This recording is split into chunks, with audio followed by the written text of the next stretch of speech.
there's just so much potential for what you could do. I'm even proposing certain interactive types of chapters. Like imagine being able to pop up a poll during your episode.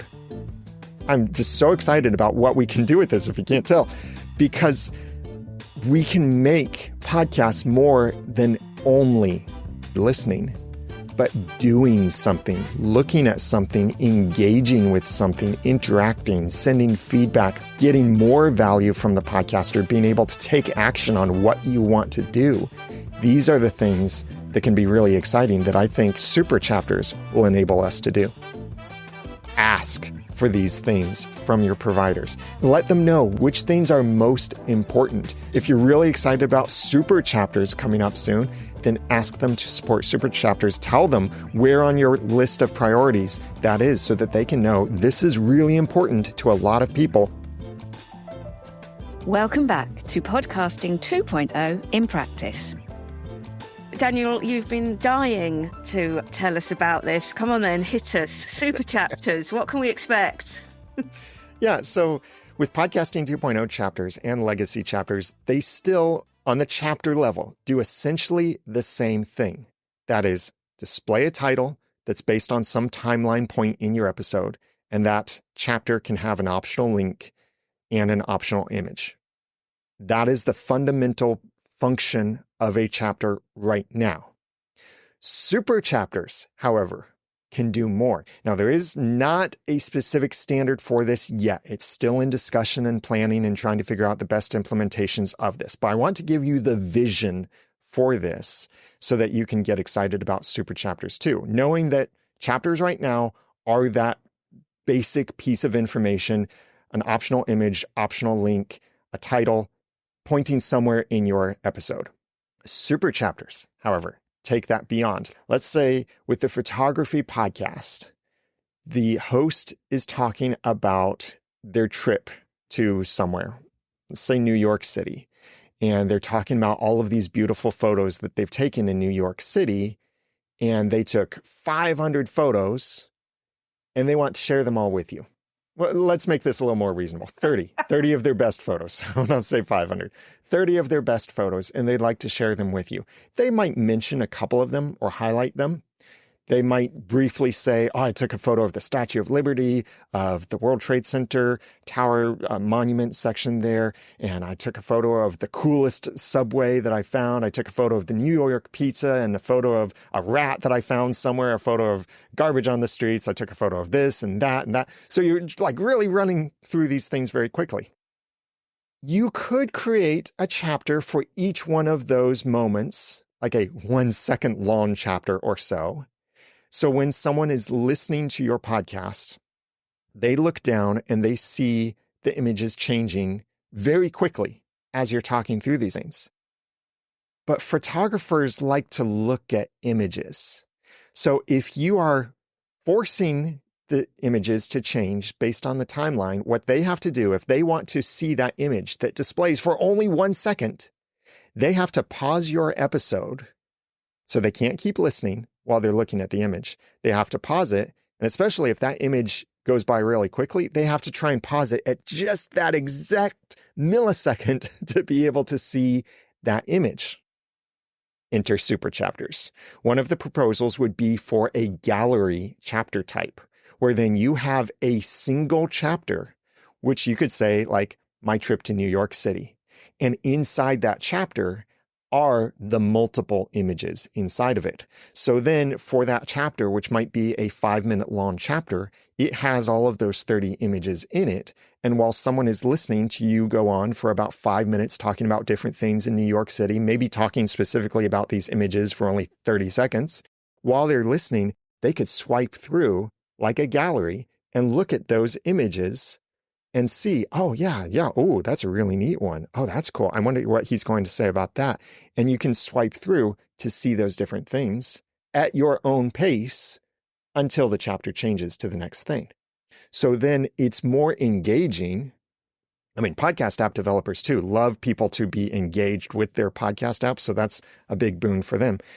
The other thing that you could do is, what if you have a whole bunch of links that you wanted to share? You could try and make a chapter for each one of those links, but that starts to get difficult for the user.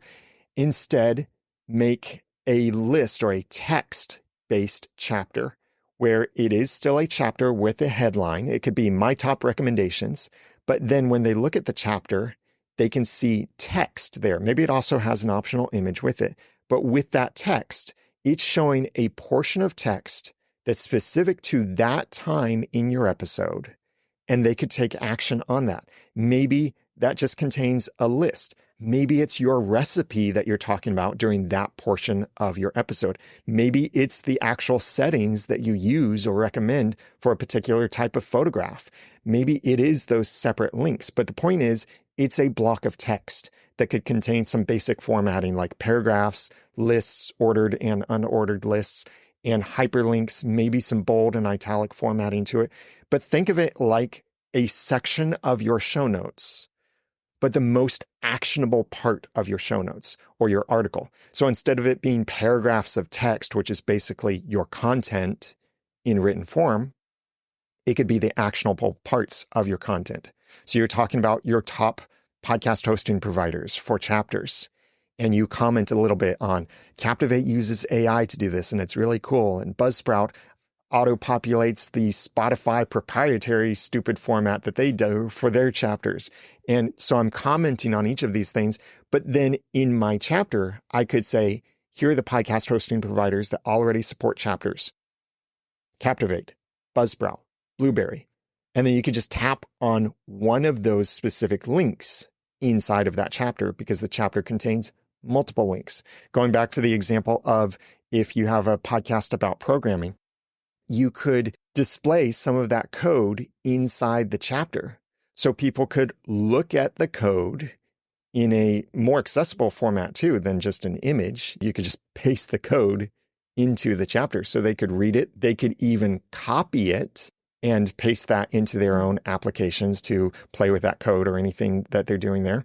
There's just so much potential for what you could do. I'm even proposing certain interactive types of chapters. Like imagine being able to pop up a poll during your episode. You're talking about an episode of a TV show and you ask everyone, do you think so-and-so is going to die? Yes or no? And then they can vote right there in that chapter while you're talking about whether you think that character is going to die. They could just tap a simple button in their podcast app to put in their vote. Or maybe you give them a ranking system on a scale of 1 to 5. How would you rate this episode of the TV show? So you can get some interactivity in there. All kinds of cool things like that. And other things that we could do with these chapters too. We didn't even talk about advertisers, the potential for advertisers here, where you could put the link to the advertiser in the chapter so that it's really actionable for your audience. But also with this idea of super chapters, if there's a promo code that someone needs to use, maybe you put that in a text block with the chapter so people can very easily copy that promo code, click the link. Now they've got the link. They're on the sponsor's website. They've already copied the promo code. So you're reducing these friction points for your audience to take action on whatever it is for the advertisers, for something on your website, for some level of engagement for you. There's so much great potential here that I'm just so excited about what we can do with this, if you can't tell, because we can make podcasts more than only, and I would say even in a sense, blindly listening, but doing something, looking at something, engaging with something, interacting, sending feedback back to the podcaster, getting more value from the podcaster, being able to take action on what you want to do. These are the things that can be really exciting that I think super chapters will enable us to do.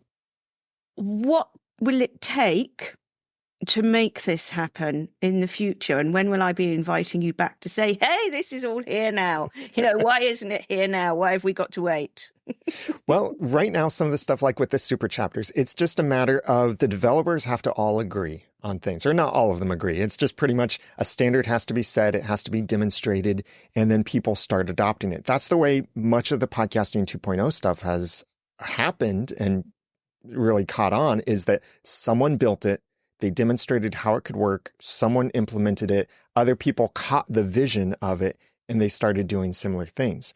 So for the podcaster, though, thinking about how am I going to leverage this stuff when it's supported, it goes back to the tools, because as these things become formalized into a standard, then more of the tools will start supporting them so that your Buzzsprout, Captivate, Blueberry, or whoever will support these new chapter formats to the point that maybe it comes to, you get to that chapter that you're making and you're just presented with a dropdown of what kind of chapter would you like to create? Well, I want to create a gallery, or I want to create a text block, or I want it to be a classic chapter with just an image or a link.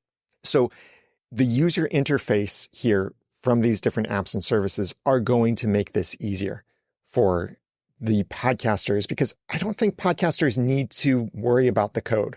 I think the technology aspect of it needs to just disappear to the point that all we're doing is we're entering the information we know that we have and that our audience wants, and making it that simple. And that's the way it's going to be. So watch for that in your podcast publishing tool. Watch for support for those things. And as standards come out and are formalized in the coding sense, ask for these things from your providers. Let them know why you want these things, which things are most important. So if you're really excited about Podcasting 2.0 cloud chapters, ask them to support the cloud chapters. If you're really excited about super chapters coming up soon, then ask them to support super chapters. Tell them where on your list of priorities that is, so that they can know this is really important to a lot of people. So we're going to support this feature because a lot of people want it. Yeah. Brilliant. And I really hope that this show will help with that, in so much as, like you said, we don't need to know about the code, but what we need to know is how cool this feature is and how it could be quite easy for us to do it and why we should want to do it. So thank you so much, Daniel. Thank you, Claire. Visit creativityfound.co.uk/podcasting to find out more about my guests and access lots of useful podcast resources. If you'd like to get in touch, you can send a boost. But if you haven't got to that lesson yet, feel free to reach out to me on my Instagram account at podcasting2.0 in practice.